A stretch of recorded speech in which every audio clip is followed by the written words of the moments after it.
Welcome to Craig's Gun Channel. This week we're going to take a look at the Flux Defense Glock brace. Flux Defense is an American-based company that produces firearm accessories, specifically a series of braces, for both the Glock and SIG platforms. Today we're going to look specifically at their brace for the Glock. Because of how they attach, there's 4 models of their brace for Glock pistols based on the frame size and generation of the pistol. Not all pistols can be accommodated, which is something to keep in mind if you decide to order one, as you need to ensure that the one you order is compatible with your particular firearm and generation. In this case, I ordered their G17 version, which fits my Glock 17 Gen 5. It will also fit the 19X, 22, 31, 45, and 35 Generation 4 or 5 models. I also opted to order another accessory product they produce, their Flash Mag spare magazine holder. It securely attaches to the front rail and holds a spare magazine at hand, and also features a built-in light. They're very clear in their description to point out that this product is not a vertical foregrip. It even clearly denotes it on the item itself. It's designed to hold a spare magazine and the light, and is not vertical in design, nor does it have any texturing intended to securely grip it. It does, however, feature a protective hand stop to help prevent inadvertently placing your hand in front of the muzzle when activating the light. That's a good idea in my mind. The brace itself attaches via the trigger housing pin, the same pin used to attach the optional back straps to the frame. A new longer pin that locks the brace onto the rear of the pistol is provided with the brace. Because of how it attaches, you will not be able to use any of the optional back straps that come with your Glock when you have the brace attached. And of course, before working on any firearm, you need to make sure it is free and clear of all ammunition. We'll go ahead and lock the slide back. We can see the chamber area is free and clear, and the magazine is empty.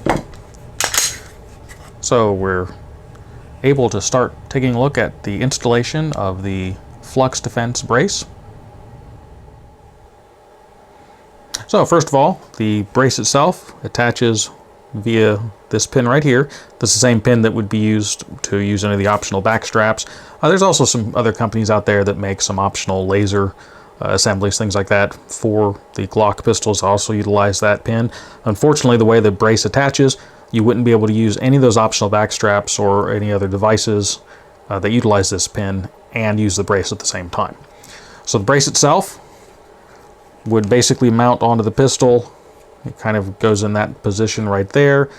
So this section here wraps around the frame right there. The pin would go through there, and it comes with a longer pin that would then basically extend farther out on either side to hold it in place. The rear, the beaver tail section of the frame will go into this little section right here, depression. So first step would be to remove the pin that's on there. So get the appropriate size punch and remove the pin.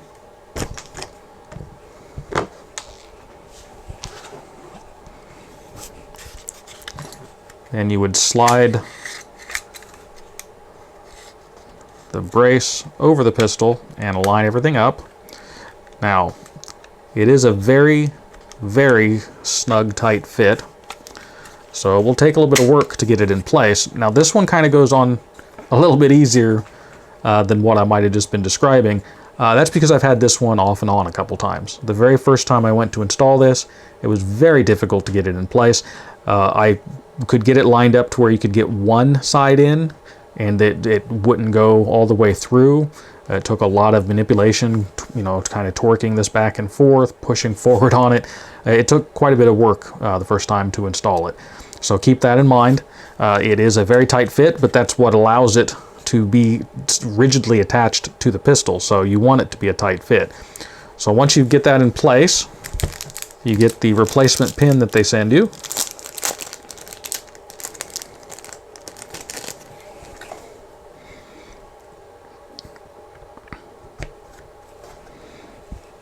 And just tap it into place.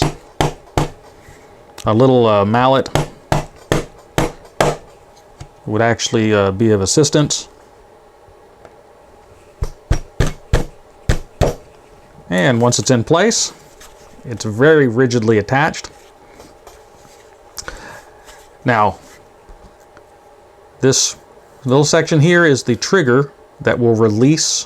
When you push down on that, it lifts up on this little section right here, which will release and unlock. And these are the rails on either side. Those rails, there's a spring, coiled spring, that's in this section here, and it will basically launch and deploy the brace. So we'll go ahead and show you that real quick. So you just push down on this, and it launches out and deploys the brace. It would then lock into place, and in this case, occasionally it won't quite lock. You might need to manipulate it a little bit. If anything stops the rearward motion, it will not deploy all the way, and it might only come out about like that. You just need to pull it then. So it only uses that spring to launch it or fling it backwards. And this is the spring right there, as far as that is used for that. And then once it's in the fully deployed position, there's a notch on the front part that will then lock into it, and that's what locks it in place. This is the notch on the back that locks it in the closed position. So at this point it'd be deployed, and you'd be able to use it to re-stow it or recock it ready for the next use. You'd simply push down on the latch, push it forward. When it gets up to the spring, push forward until it locks back into place, and then it's ready to go. Now, in its configuration here, you can go ahead and use the pistol as normal. I'll have to be completely honest, it is a little bit, it kind of lets you know it's there because it rubs up against your hand, but it is fully usable. And then of course, in its deployed position, the intent would be that it would brace against your arm like this. And another accessory that I got from them is their flash mag. Now this is designed to house an extra magazine, like so. It has a built-in light. We have the button for the light, it's right there. That'd turn the light on, and of course turn it off. It's set up to use a magnetic recharging port through this slot right here. You just put that in like that to recharge it. It is an Olight, is who manufactures the light. So to install this, and as you can see, they very clearly state this is not a grip. It's not textured in any way, such as like a grip on a pistol. It's not textured. It's also not 90 degrees. It's at an angle. It's got a section right here, which you could actually use to mount like a sling or something if you wanted to. But that's designed so that it's not intended or designed to grip it, to be a grip. Now it does have forward, a hand stop type thing there. And the idea with that is when you've got your hand on it to deploy the light, it keeps your hand from being able to go forward, because the muzzle of the firearm will be right there. So we'll take a look at that real quick. Basically remove this screw.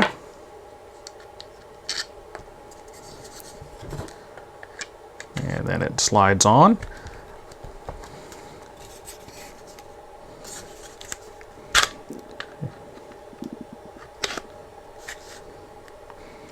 And the bottom of the trigger guard goes into the bottom section there. And there again, it is a very tight fit as well. And it took a lot of work the first time I went to install it. Once it's in, you simply tighten the screw down, and then that would be installed. Then you have your extra magazine. It has just a friction little latch there that will lock into the magazine latch to hold it in place. You just pull it out, and that's pretty much that. So with all of this installed, let's go ahead and head out to the range. Once secured to the pistol, it deploys automatically upon activation via a coil spring launch mechanism. When you're finished using it, you simply push the brace back into its closed position, which recompresses the launch spring. In operation, it works well. However, if anything hinders this rearward movement upon deploying, it might not lock into place, requiring you to pull it fully back. So with it attached, let's take it out to the range. And we're out the range today with the Flux Defense G17. We'll go ahead and load her up and see how it does.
Yeah, that makes it a lot more stable, that's for sure.